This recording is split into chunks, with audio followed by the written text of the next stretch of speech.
Bueno, el abuelo de Barbie está en cama y me mira y está... Acá le mandamos fuerza toda la noche. Pacho Donel, gracias por haber venido. No, me encanta. La otra vez me sentí muy bien cuando me invitaste. Así que últimamente no estoy demasiado predispuesto a la televisión, pero a tu programa me gusta venir. Para mí Te aviso que tu fórmula del pañuelo lo voy a usar porque estoy muy engripado y estoy bastante sordo. Bueno, soy naturalmente bastante sordo, sí, pero a lo mejor te hago repetir algo. No importa, y yo te hago repetir a vos porque yo tampoco, escúchame. Escúchame, Sí. Vos sabés que hay una cosa, yo iba a arrancar hablando el 25 de mayo, pero lo dejamos para después. Dos cosas. Una, me gustó mucho lo que inauguró la señora presidenta hoy, me pareció un lujo para la Argentina, no sé si merecido en un momento, pero es bueno que las cosas se hagan y queden, me parece maravilloso. Me pareció muy importante además darle un lugar de privilegio a la cultura. A la cultura. Y hacía falta eso.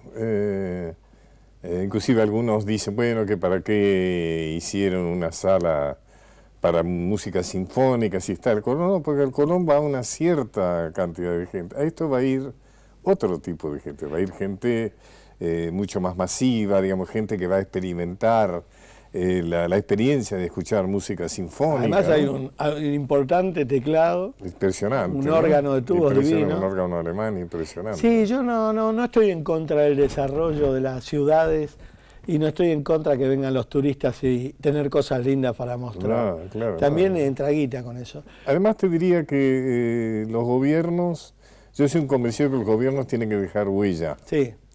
Eso sí han hecho siempre, por ejemplo, los presidentes franceses. El que no dejaba el Centro Pompidou, dejaba Leal o dejaba la Biblioteca Nacional. Y me parece que es importante que un gobierno deje siempre alguna huella de su paso por la función pública. A mí lo que más orgullo me da es que no siendo partidario a la ideología de Cristina, puedo algunas cosas aplaudirlas. Y eso es bueno. Cuando vos se va un gobierno y no aplaudís nada, sino que tenés que empezar a arrancar de nuevo, es duro. Pero cuando dejan cosas hechas, uno ya no se preocupa por el que se va, sino por el que viene. Lo puedan seguir igual, ¿no? Yo veo los trenes y digo, ojalá los dejen ese color. Veo el centro y digo, ojalá que no vaya uno con aerosol. Ojalá que no vengan los artistas del callejeros. Los artistas callejeros se lo arruinan. Vos sabés que hablando de hoy, por eso quería iniciar con el tema del Centro Cultural, vos como un exponente de la democracia y la cultura, ¿cómo te podría decir? Con ese prestigio que a algunas personas, muy pocas, le dio el advenimiento de la democracia, porque tu nombre fue de lo que más sonó, junto a Alfonsín, cuando volvió la democracia, fuiste hombre de consejo y de... Bueno, fui el primer ministro de Cultura de la democracia en Buenos Aires.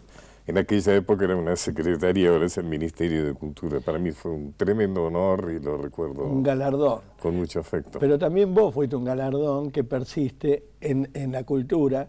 Y hoy estaba pensando, y hay algo que no lo había... Mirá vos, ¿no? Tantos años de democracia y es como las canciones de Serrat. Uno nunca termina de escuchar lo que él quiere decir. Vos volviste a los espectáculos callejeros con Alfonsín, y yo no me había dado cuenta para qué era. Uno lo tomaba como algo normal. Era para que la gente salga de los huecos oscuros de la dictadura. Claro. Y me pegó mucho eso de ganar la calle de nuevo, el miedo a ganar la calle, ¿no? De dónde habían sido desalojados. Claro. Además, ¿sabes qué? También era, me alegro que lo interpretes así, una forma de volver a tenerle confianza al prójimo. ¿Te acordás que en aquellos momentos inclusive uno no daba los teléfonos por las dudas de que estuviera en una agenda, que después cayera en manos de la represión? O sea, además uno trataba de no juntarse en grupos, sino que... Quedaste con el miedo. Quedamos con el miedo. O sea que había que hacer que la gente perdiera la desconfianza al otro, ¿no es cierto? Y efectivamente, además, paradojalmente la dictadura cívico-militar, siempre hay que decir cívico-militar, porque los civiles han sido... De eso te iba a hablar. Factores fundamentales de la dictadura, inclusive muchas veces... autores intelectuales, ¿no es cierto?, de los golpes militares. Y te decía que justamente la la dictadura había perseguido tanto a la cultura con los desaparecidos, con las listas negras, con los exilios, etcétera, que paradojalmente habían valorizado la cultura, le habían dado un valor, digamos, esencial, consustancial de la libertad, de la democracia, de la república. Así que también fue muy importante esto de los espectáculos, que no eran grandes espectáculos en los lugares bacanes, eran más bien cosas que se hacían en los barrios populares, exacto. Tenía el sentido también del reencuentro, ¿no es cierto?, del reencuentro con los artistas, por ejemplo, con Mercedes Sosa, fue a Potiótesi, ¿no es cierto?, cuando regresó. Silvio Rodríguez, Pablo Milanés, claro, Piero, el contacto con León Gieco, Víctor Heredia, todos. Todos esos que Los Supay. Los Supay, sí, claro. Ahí hubo mucha gente prohibida en lista negra. Bueno, yo también no me tuve que exiliar. Vos te tuviste que ir. Claro. Uno de los grandes defectos del gobierno de Macri fue sacar a García Caffi del Colón y poner a lo pérfido. Pero bueno, cada uno hace lo que quiere con su gobierno. Y no conozco mucho el tema. Se fue García Caffi. Sí, sí, y entró Lo Pérfido, Darío Lo Pérfido como director. Bueno, sí, eso sé perfectamente. Lo Pérfido es un tipo evidentemente muy relacionado, ¿no? Con el PRO, inclusive en su pensamiento. Con Larreta y con el dueño del diario La Nación. Exacto. Vos sabés que el Colón, para mí, el Colón estuvo bajo mis órdenes en el sentido de que depende del secretario de Cultura. Yo siempre tengo un reproche al Colón, que es el que se come casi el 50% del presupuesto cultural de la Ciudad de Buenos Aires. Demasiado. Me encanta que exista, que la gente escuche óperas, sinfonías, pero me parece que eso es la rémora de otros tiempos, ¿no es cierto? Que la cultura era la propiedad de una determinada clase social, ¿no? Rodolfo Walsh decía, se han apropiado de la cultura aquellos que son dueños de todas las cosas, ¿no? También lo decía en relación a la historia. Y eso es un símbolo claro, es decir, si me acuerdo cuando yo fui secretario ministro, lo nombré a Madanes, ¿no es Cecilio Madanes. A Cecilio Madanes, gran tipo. Y yo le dije a Cecilio, por favor, baja 2 o 3 puntos el presupuesto del Colón. Además de que hicimos funciones populares, etcétera, etcétera. Y él lo hizo. Y con eso, por ejemplo, pudimos poner en funcionamiento el Centro Cultural San Martín. ¿Vos pusiste a Kivestein en el San Martín? No, Kivestein venía ya un gran sobreviviente. Te confieso, lo confieso ahora públicamente, que traté de sacarlo. Nunca tuve mucha simpatía por Kive, te confieso. O sea, es lindo recordar porque son nombres que claro, inclusive él prohibió, cosa que no le perdono. No solo le perdono que me haya prohibido una obra mía en el Teatro San Martín, sino que lo hizo como quien, me lo dijo como quien me dijo, el colectivo 60 pasa por la esquina, digamos, ¿no? Así sin ninguna condolencia. Sin ningún prurito que estaba matando una obra. Gran político, era un gran político y además tenía esa excepcionalidad de que era un contador metido en el teatro. Generalmente la gente que tenemos que ver con esto del arte, esa cosa, somos absolutamente tontos, por lo menos yo lo soy, en relación a los números y los cheques y esas cosas. Y Kive fue un gran político, más un administrador, pero tampoco en eso se destacó mucho, porque hoy el Colón, el Teatro San Martín está en estado edilicio deplorable, está absolutamente destruido, están tratando ahora de ponerlo de pie, ¿no? Yo creo que el San Martín hay que hacer borrón y cuenta nueva y empezar de nuevo. No, es irrecuperable. Sí. Está muy Además viejo. es un director que él fue nombrado por Lanuse, imagínate todos los infiernos que atravesó.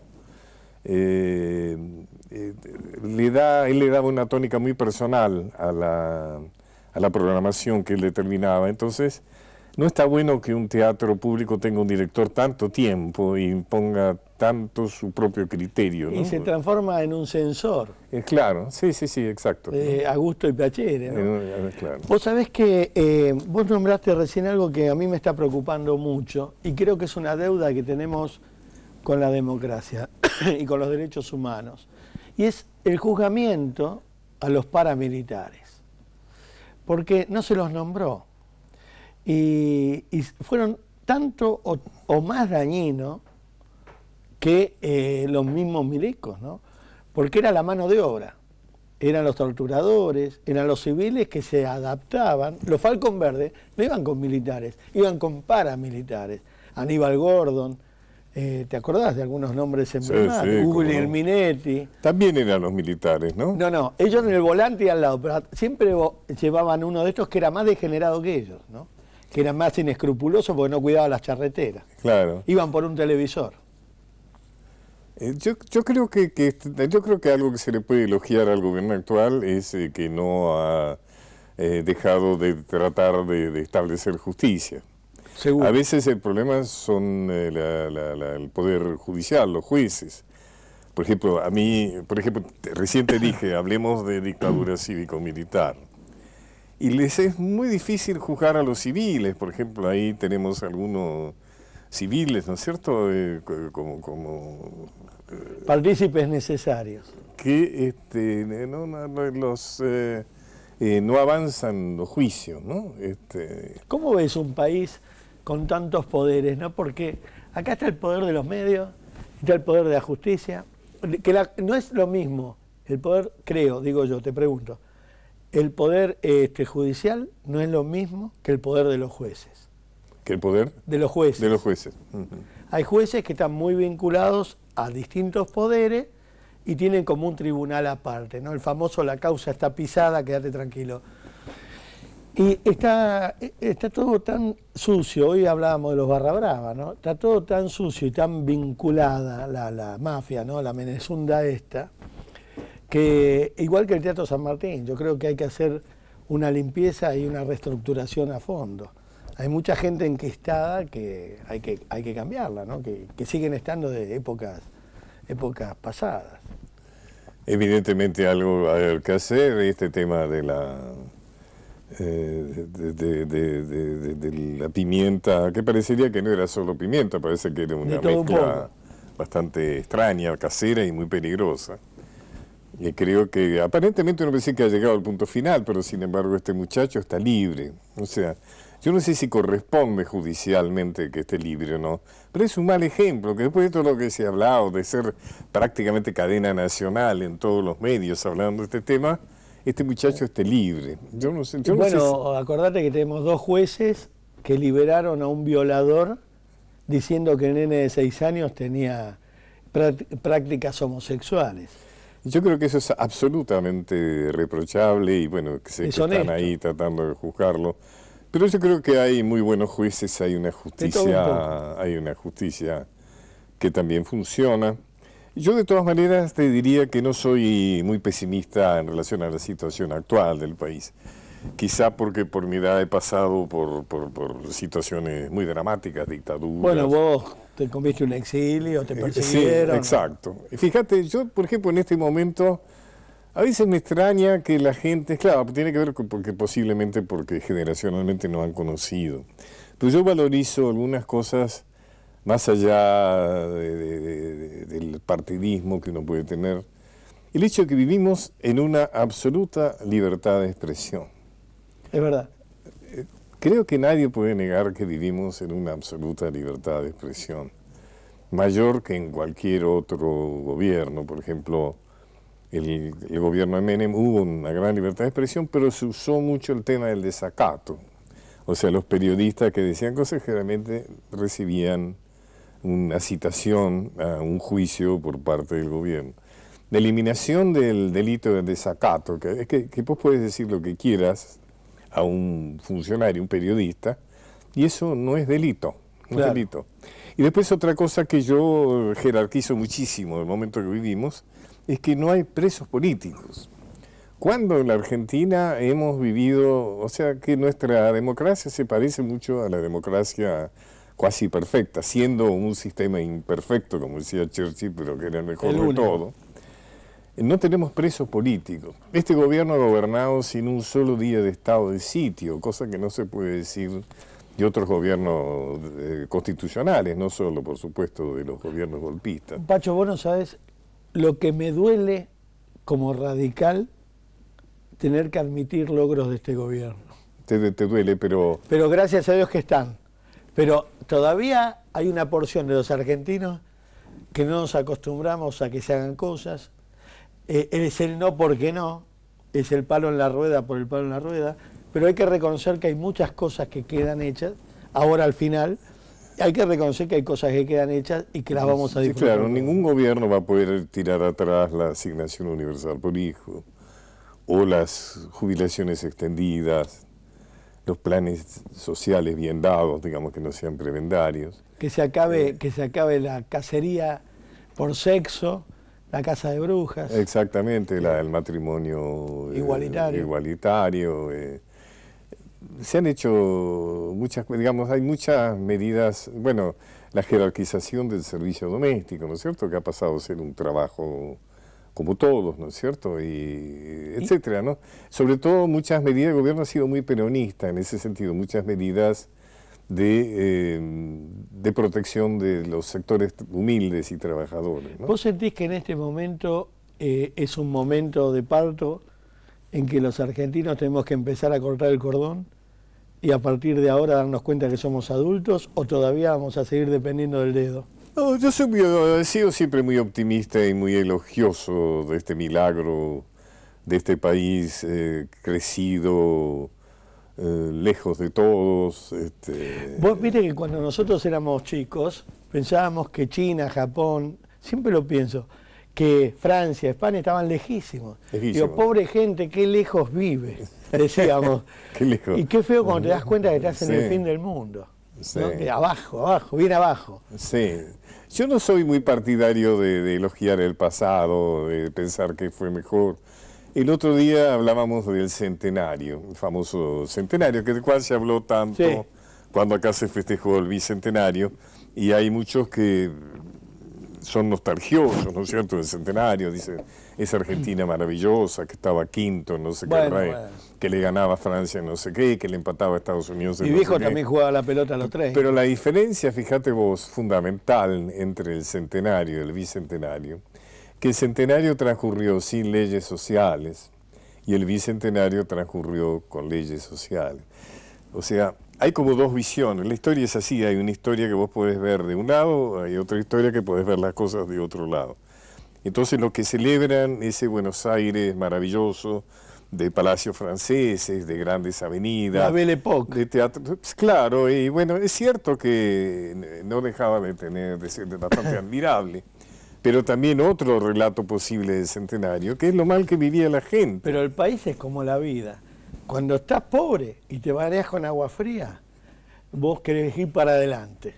Y cuando estás rico, te pones doble apellido y veraneas en Punta del Este, te parece que todo es maravilloso y es magnífico. Sí, no, pero empezás a protestar. Y empezás a protestar. Protestás mucho. Por el pobre. Porque conseguís mano de obra barata con el poder. Sí, claro. Ese es un problema de la clase media, ¿no? La clase media generalmente piensa en contra de sus propios intereses. La clase media suele pensar como si fuera clase alta, tiene una especie de aversión profunda, sensorial, te diría, de diferenciarse de la clase trabajadora, de lo que podríamos llamar los sectores social y económicamente bajos, ¿no? Sí, perdón, no, porque después se me va. Yo te quiero aprovechar también para preguntarte que a la gente le hagas una visión de lo que era antes de Perón, porque parece que nos olvidamos de eso, aunque tenemos que volver a veces a algún recuerdo. ¿Cómo no? Lo que fue la Forestal, lo que fueron los mataderos de Avellaneda, cómo vivía el obrero, el empleado, antes de los beneficios sociales, ¿no? Y vivía muy mal, vivía sin horarios de trabajo, le pagaban con vales, ¿no es cierto?, que eran para comprar, para cambiar, para canjear en el almacén, en la despensa del propio patrón, digamos, ¿no? No había protección para no había protección para el minero, digamos, no había vacaciones, no había la jubilación. La mujer era servidumbre pura. No había jubilación, no había vacaciones pagas, no había, imagínate vos, el cambio fue absoluto, ¿no? Por eso Perón aprovechó la oportunidad que los tontos de los conservadores pensaron que nunca iban a dejar de perder su poder. Entonces se encontró con un atraso, digamos, en leyes sociales. Fíjate vos, aprovechó de alguna manera que alguna de esas leyes sociales las dictó en el gobierno militar de Farrell, entonces las pudo imponer, digamos, de alguna manera. Y claro, lógicamente esa memoria está hoy, digamos, ¿no? Mi viejo me contaba siempre que el obrero, antes de Perón, decía, mi viejo radical, me decía, pensar que el obrero le decía al patrón, señor, ¿no me da unos días? ¿Perdón? No me da unos días, no había vacaciones, No. deme unos días. Bueno, tomate 3 días.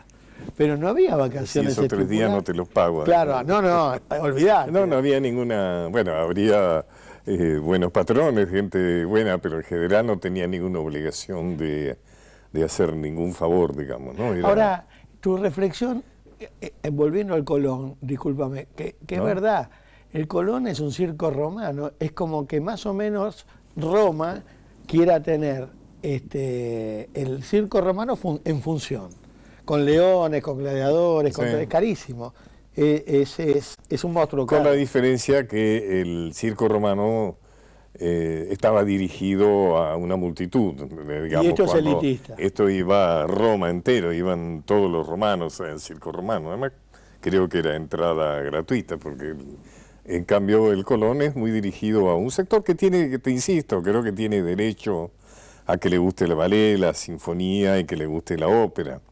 El problema me parece que no hay derecho a que consuma un presupuesto tan grande. Y ahí ves un poco la tendencia de Macri. Para Macri fue muy... Por ejemplo, me acuerdo el día de la celebración del Bicentenario, esa fiesta popular extraordinaria. Al mismo tiempo, Macri estaba inaugurando la restauración del Colón. A veces bastan estos ejemplos para fijar claramente 2 líneas de pensamiento, ¿no es cierto? 2 líneas de gobierno. Hay una confusión. Yo me acuerdo del Bicentenario. Yo siempre me río porque me acuerdo que habían echado a los COM de la plaza, que se habían ido a quejar por los derechos de los aborígenes, y los echaron porque tenían que pasar los muchachos de Fuerza Bruta haciendo de aborígenes. Entonces, y la gente aplaudía a los pueblos originarios y habían echado hacía 2 días a los auténticos con la gendarmería. Hay siempre una dicotomía dentro de la política que no terminas de comprender. Deben haber sido algunos tontos, que siempre los hay, ¿no? Inevitablemente. ¿De quién? Pero el tema de los pueblos originarios es un tema muy interesante que vos tocás, porque es un tema muy candente. Es decir, fíjate vos, ¿cuál es nuestro primer contacto con los pueblos originarios? ¿Cuándo nos hablan por primera vez formalmente en la Escuela de los Pueblos Originarios? Y acá de nuevo hablamos de las 2 versiones que se pueden dar de la historia. Nos cuentan que viene Solís, que viene buscando el paso entre los 2 océanos, entra en este río ancho, le parece que puede ser, desembarca y se le arrojan encima, según cuentan los manuales escolares de infantiles, seres monstruosos, fieras con forma de seres humanos que los matan, y se los comen. Los descuartizan y se los comen, exactamente. Para completar la cosa, se los come nos quedó a todos, no podíamos entender. Claro, es interesante eso. La palabra es esa. La cosa es que acá no había ningún canibalismo, no había prácticamente en ninguna parte, salvo en algunos lugares muy específicos. Eso es la forma como te presentan a los pueblos originarios. Esos son los indios de tu territorio. Pero fíjate vos cómo lo podemos contar distinto, que yo creo que es la verdad, que es que los calchaquíes, los querandíes, lo que hayan sido, fueron extraordinariamente lúcidos, porque vieron viniendo esta gente y realmente se habrán mirado entre ellos y habrán dicho, estos tipos no vienen con buenas intenciones, y le hicieron a estos invasores lo que estos invasores le querían hacer a ellos. Sí. Y fíjate vos que si hacemos una comparación, fueron mucho más lúcidos que los incas, que estaban tan comprometidos en la guerra civil entre Huáscar y Atahualpa, que prácticamente se dejaron dominar de la manera más fácil, ¿no? O si no, los aztecas, que creyeron que eran dioses y los fueron a homenajear todos enjollados. Llenos de oro, sí. O sea que hubiéramos podido sentirnos orgullosos de nuestros originarios, porque hicieron algo mucho más inteligente que lo que hicieron los incas y los aztecas. Ahora, vos mirá, ¿no? yo me quedé en el si los come, cómo te cuentan las historias. Sí. Porque nosotros veníamos a 6º grado de Caperucita. Y lo que nos impresionaba de Caperucita era que el lobo se la comía, a ella y a la abuelita. A la abuelita. Nada mejor que pensar que el aborigen se los comía. Entonces te queda la imagen horrible de un tipo con otro tipo en la boca, ¿no? Y ahí empezás a odiar al aborigen. Interesante ver cuáles son las cosas que a uno le impactan, Le ¿no? impactan, Que le quedan... vos fíjate que... Además, ahí hay otra cosa, fíjate, ves el desplazamiento cultural, porque acá no hay lobos. Pero nos contaban el cuento de Caperucita y el lobo, con lo cual, bueno, teníamos que imaginarnos cómo era el lobo. Hasta o por lo menos el lobo no era un problema, era un problema efectivamente para la sociedad rural europea que les comía a los animales y entonces realmente ese era un drama tremendo, era un gran enemigo el lobo, ¿no? Yo, la vez pasada, uno de los monólogos míos en el teatro, hablaba de los aborígenes y decía, nunca se filmó una película argentina como Pampa Bárbara, La Guerra Gaucha, que vos veas dónde vivía el aborigen, cómo eran las carpas. Viste que en la Argentina parece que el aborigen vivía abajo de una planta. Nunca hubo población, nunca hubo una sociedad que te mostraban. Y mientras el indio Comanche, que con el llanero solitario, todo, iba con una ropa de Armani de gasa con flecos y una pluma preciosa y un caballo espectacular, nosotros siempre pusimos al aborigen como una porquería, que se llevaba a las mujeres, las violaba. Y además, ¿dónde empieza la historia argentina que a nosotros nos enseñan? Empieza en Europa, ¿no? ¿Te acordás? Te enseñan los reyes españoles, la dinastía, las guerras europeas, y después saltan el océano y llegan acá, y entonces hay algunas páginas que te dicen que los mapuches pescaban, y eran alfareros, que sembraban trigo, que los matacos eran alfareros, o sea, como si fueran animales, ¿no? El tigre habita en la selva. Vive en los árboles. Claro, y después ya íbamos ya a la Revolución de Mayo prácticamente. Un salto. Y acá aparece un tema interesante. Hay la historia de rebeliones indígenas contra la ocupación europea, es decir, contra la invasión española, apasionantes. Por empezar, los españoles no pudieron dominar a los indios, a los indígenas patagónicos. O sea, hasta la aventura de Roca, era desde Bahía Blanca para abajo, era territorio... ¿Esos aborígenes eran chilenos o argentinos? ¿Eran chilenos o argentinos? Hay una discusión histórica. Mezcla. Indudablemente hubo una invasión mapuche de Chile, pero también estaban los pehuenches, estaba mezclado, digamos. Porque siempre se justifica el genocidio. Me da mucha gracia. Te dicen, no, pero esos indios los mandó Chile como si fuera un ejército a ocupar la Patagonia y justifican el genocidio de Roca. No. La campaña del desierto fue un hecho desgraciado porque Roca hizo militarmente lo que era un enemigo extraordinariamente débil, o sea que ahí fueron los excesos. Y por otra parte, otra cosa cuestionable es lo que se hicieron con las grandes tierras conquistadas, que fueron, en vez, vos hablabas del oeste norteamericano, en vez de que, como sucedió en Estados Unidos, que se repartieron entre farmers con extensiones lógicas y que así una gran... cantidad de gente ocupaba... una gran producción, digamos, de la zona rural ganadera, acá fueron a dar a manos de los que ya eran grandes latifundistas. Y después de la conquista del desierto hubo gente que tuvo 2 millones de hectáreas, ¿no? Y todavía todavía se la siguen repartiendo por más que sigan no se termina de nunca. Generación en generación.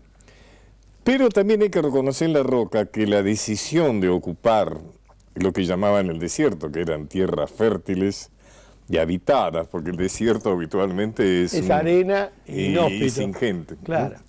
De cual ya hay una captura semántica, digamos, del tema, ¿no? Bajar el precio de la hectárea. Sí. Si no hubiéramos ocupado la Patagonia, en este momento sería chilena o posiblemente inglesa. O sea, fue una decisión geopolítica correcta. Se puede cuestionar cómo lo hizo, pero Roca fue un gran visionario. Yo sé que hay gente que no puede escuchar hablar de Roca. Y Roca tuvo la inteligencia de ocupar la Patagonia, malamente, pero de ocupar la Patagonia, cuando Chile estaba en guerra con Perú y con Bolivia. Porque si no, hubiéramos tenido una guerra con Chile, porque Chile sigue pensando que la Patagonia le corresponde a ellos. Es la vieja disputa, la vieja guerra que nunca llegamos a tener. Exacto. Hay una, que también es algo para mirar, ¿no? Porque tenemos, o sea, en la presidencia de Menem se resolvieron como 24 conflictos fronterizos con Chile, ¿no? Lo que pasa es que estamos remarcando mucho últimamente que este es un país pacifista. Gracias a Dios no es un país con bombas, con ejército, aunque han querido militarizarlo, es un país donde estamos en un paraíso, ¿no? Donde los argentinos no tenemos que preocuparnos por una invasión, Yo la verdad que la vez pasada con el tema de los negocios con China, ¿no? Yo escuchaba, ahora van a venir los chinos, pero ojalá venga mucha gente de afuera a laburar y ojalá tengamos 100 millones más de personas acá para ocupar la Argentina, que está toda desocupada, en estas 2 millones de hectáreas que nadie usa. Sí, totalmente de acuerdo. ¿Entendés? La soberanía pasa por la cantidad también de habitantes que tiene una casa, para repartir las y eso lo expensas. ves, ¿no? Por ahí cuando vas en auto, por allá yendo, por ejemplo, al sur, y pasás lugares, bueno, donde además si no te calculaste bien la gasolina, corres el peligro de quedarte ahí en el esqueleto. ¿Vos sabés, Pacho, que una vez yo llevé a andar a caballo a unos franceses que vinieron a la Argentina? Entonces hice 100 hectáreas, siempre lo cuento, pero las hice perimetralmente, ¿no? Y entonces en la mitad de las 100 hectáreas uno de los franceses me dice, ¿esto es la Patagonia? Era en Escobar. Ah, claro, no, sí, Este es un terreno de 100 hectáreas. En el único lugar del mundo que se habla de millones de hectáreas es acá. Pero es más plano. Viste por ahí de pronto cuando ves la pampa, y es tan plana que ves el horizonte curvo, o sea, como si estuvieras en el mar, ¿viste? O sea, es algo, y cuando venís en avión, es extraordinario. Bueno, lamentás que no sea tuyo. Sí, pero algún es tuyo. Campito de esos, pero da mucho orgullo, ¿no? Esos distintos colores, ¿no? De los rectángulos y de los sembradíos, ¿viste? Esto es soja, es amarillo girasol, se ve todo, sí, es maravilloso. Yo a veces soy enamorado de este país, muy enamorado. No, pero además la riqueza siempre es como ese viejo chiste, ¿no? De que Dios le dio todo a la Argentina, ahora soja, petróleo, ahora la enorme costa pesquera que tiene, la fertilidad, todo, sí. Y que alguien le dice, pero Dios te está haciendo muy desparejo, ¿no? El chiste que no le ponemos los argentinos. Dice, vamos a ponerle argentinos. Sí, bueno, es real, porque te iba a preguntar ahora, en base a tu chiste, ¿por qué tienen un país tan rico, que los que lo hemos recorrido de punta a punta, sabemos que es imposible fundirlo? Somos tan pobres. Yo no creo que seamos tan pobres. Hay mucha gente pobre. Hemos tenido muy malos gobiernos, ¿no? Fíjate vos, hay rémoras, ¿no? O sea, la dictadura cívico-militar no solo fue el terror, las desapariciones, las torturas, sino que también fue la liquidación de la industria nacional, el endeudamiento externo, el tema que tenemos con los fondos buitres. La gente tiene que saber de dónde nace el endeudamiento. ¿Quién se endeuda? Nace casi como si fuera una estrategia de fractura, ¿no es cierto?, de un país. ¿Vos te acordás la propaganda de la dictadura, compre importado, y te ponían la silla que se rompía? Que se rompía, la que estaba hecha en la Argentina. Bueno, a veces hay que explicar, porque la gente cree que en la época de la dictadura, no, pero había fábricas. No, destruyeron la industria, y Menem también. Cuando vos fabricabas una remera y la traías de Brasil por $1 y acá hacerla te costaba 5. Sí. La gente se olvida de eso, ¿no? No, y sí, pero creo que somos un país, bueno, y de eso volviendo al gobierno, creo que este gobierno ha sido muy peronista, en el sentido que se ha ocupado de dar muchas ventajas a los sectores de trabajo, ¿no? Ya no puede dar la jubilación, pero da la asignación por hijo. Pacho, ¿qué opinas ahora vamos a una tanda de 2 minutos, pero para cuando volvemos, ¿qué opinas de la idea de descentralizar, sacar gente y hacer colonias de productores, con gente humilde? Por ahí hay campos que hasta son fiscales. Y hacer colonias con escuelas, con todo, para que la gente tenga su hectárea y cooperativas, y arrancar, porque cuando se habla de educación, se habla de seguir abriendo escuelas, y en muchos casos los chicos no van a estudiar, van a comer. ¿Cuál es la idea de darle la dignidad a la gente, de volver a esos pueblos que ahora está el ferrocarril, de volver a esos pueblos casi abandonados, cuando se fueron los ferrocarriles que se vendieron, y que el hombre vuelva a la tierra, la dignidad del trabajo y el país como cooperativa, dándole la posibilidad de que sean pequeños productores, 1 hectárea con una casa cada uno y la posibilidad de arrancar. Ahora me la contestás cuando vuelva. Dale. Sé que solo el coraje de luchar por algo